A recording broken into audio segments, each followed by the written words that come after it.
The biggest polling indicator that Justin Trudeau and the Liberal Party are not going to be able to mount a big political comeback for the 2025 federal election is the fact that they are now decisively losing women to the Conservative Party. Justin Trudeau only ever really did well with about three demographic groups. That was Quebecers, women, and voters who are 60 years old and older. And now he's arguably winning none of them.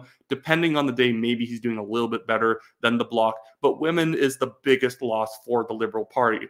But before I get into some more of the polling details, I just want to quickly mention that I, Wyatt Claypool, am running for the Calgary Signal Hill Conservative Party nomination.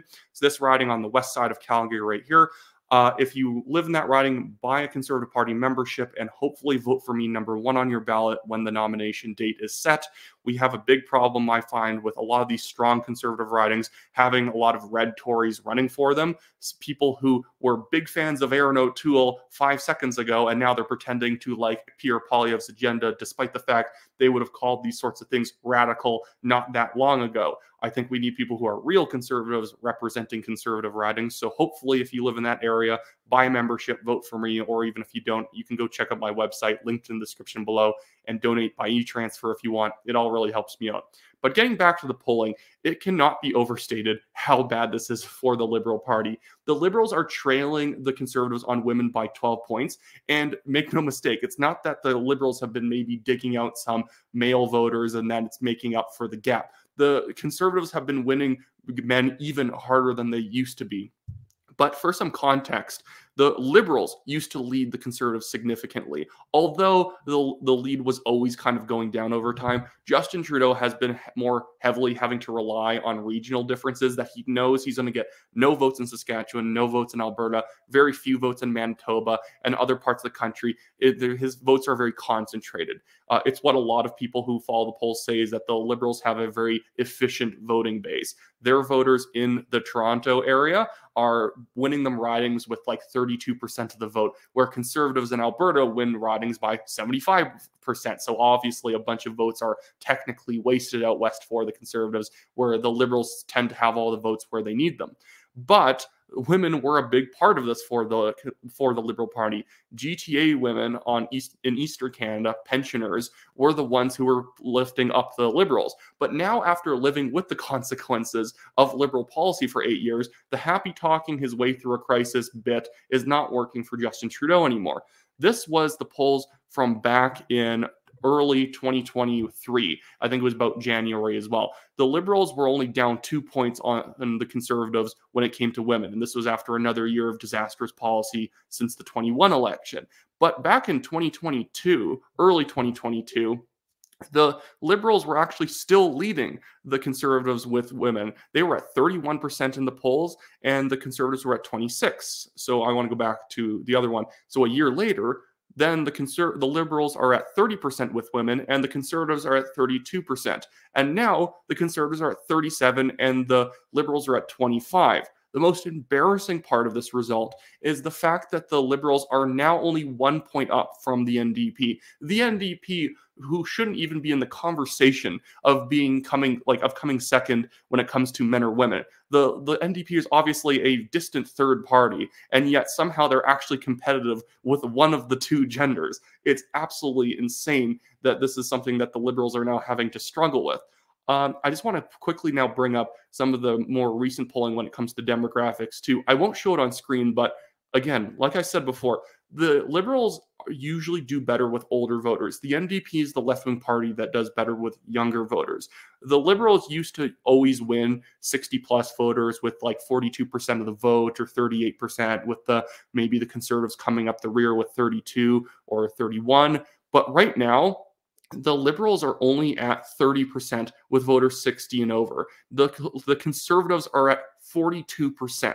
That's horrifying. With young voters, and like, make no mistake, it wasn't that the Liberals would always lose the sort of 18 to 29 demographic to the NDP. It was just that the NDP did disproportionately better with younger voters. Usually they would be kind of tied with younger voters. Now with younger voters, the Liberals only poll 18%. 18. The NDP is getting 28 and the Conservatives are getting 32. A demographic that the Conservatives usually just said, yeah, we'll figure it out later. When people turn 30, that's when we'll take it seriously.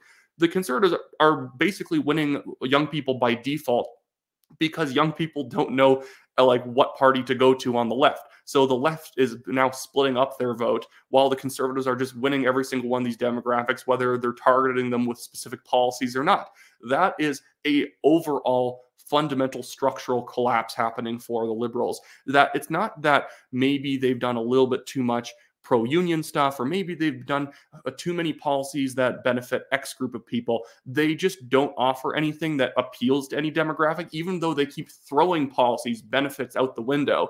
The thing is that voters aren't actually coming or attracted to that anymore. They know that basically inflation is being driven by government spending. This is why whenever you see the post by the liberals that the conservatives, all they offer Canadians are cuts and be terrified of conservative cuts. Nobody is terrified of conservative cuts anymore. Do you know why? It's because everyone knows the government spends too much money. While people are having to buy cheaper products to make up for the fact that they don't have as much money, or they're just having to buy less, they're seeing the government constantly buying and spending more and taxing people more for the pleasure of seeing the government just burn money in barrels. That's why the sort of happy talk type politics that used to be able to get a lot of people in the GTA who tend to, benefit a lot from Western equalization money. Those people, even the equalization money, is no longer padding their public finances in their provinces enough for them to not notice the rot that the liberals have sort of put into the Canadian economy. It's just so decisive that the conservatives have a better plan. And remember, the liberals constantly have been fear-mongering over the past 6 months that the Conservative Party is a pro-life party. Women can't vote for that. We're standing with women. Women don't care. Actually, if you look at the polling, women are more pro-life than men are. And most Canadians are actually more pro-life than they let on. There's no such thing, or at the very least, it's a unicorn voter who is pro-abortion in all instances. So when they fearmonger because the Conservatives might want to ban sex-selective abortion, or some MPs want to have some limit on abortion, that doesn't scare women. That doesn't scare men either. That doesn't scare any Canadian, because every Canadian actually usually assumes that we have some reasonable limit until they're informed we don't, in which case it totally takes the baton away from the liberals when people realize that they've kind of been lied to when it comes to the abortion issue their entire lives, that it's not that the conservatives want to restrict it to like 6 weeks or something like that, like Texas. We have no limit. And most Canadians do not buy into the fear-mongering once they know that fact. Anyways, that's pretty much it for me today. I was hoping to maybe do a follow-up podcast with a female conservative influencer to talk about this issue, because I want to see what their insight is into what they hear from women on why maybe people are shifting liberal to conservative or NDP to conservative when it comes to just what the priorities of a lot of Canadian women are. I think it would be an interesting podcast. I reached out to Cat Canada. Maybe we can do a live stream with her or someone else, maybe Jennifer Ellie. But until I've nailed something down on that, you probably won't hear about it until I've scheduled something. But other than that, I have my usual fundraiser in the description below. It's a Give, Send, Go link. I have a legal fundraiser going because a billionaire is suing myself and the National Telegraph. We are winning that lawsuit. It was based on a complete nonsense defamation accusation against us. The only thing that we said about the guy was something that we based on a Globe and Mail article that came out about him 2 years ago that said way more about him than we ever said. But he thought we couldn't pay for the lawsuit and that he could extract a fake apology out of us to make himself look good. And it's not gone that way for him because we were willing to fight it out with him in court. And other than that, again, I'm running for the Calgary Signal Hill Conservative Party nomination.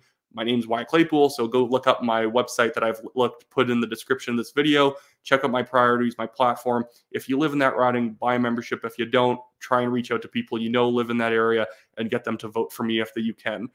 So yeah, I guess other than that, everyone can expect that I'll have another video out probably within the next day or two. If not, get on my case because I was lazy yesterday and didn't put anything out. Have a great one, everyone.